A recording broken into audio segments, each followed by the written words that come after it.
আল্লাহর কাছে হেদায়েত চাইতে হয়, বাপ আল্লাহর কাছে চাইতে হয়, সিরাতে মুস্তাকিম চাইতে হয়, ইহদিনাস সিরাতাল মুস্তাকিম।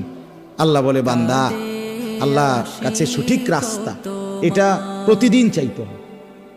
আমাদের প্রিয় নবী সাল্লাল্লাহু আলাইহি ওয়াসাল্লাম যিনি হেদায়েতের রাস্তা চিনাইতেন, যিনি আল্লাহর পথ বলতেন, সেই তিনি পর্যন্ত আল্লাহর কাছে হেদায়েত চাইছেন। আল্লাহুম্মা ইন্নী আসআলুকাল হুদা ওয়াত-তুকা ওয়াল আফাফা ওয়াল গিনা।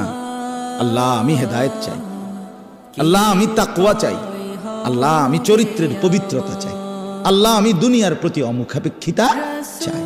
নবীজি বলছেন, নবীজি বলছেন এটা দোস্ত।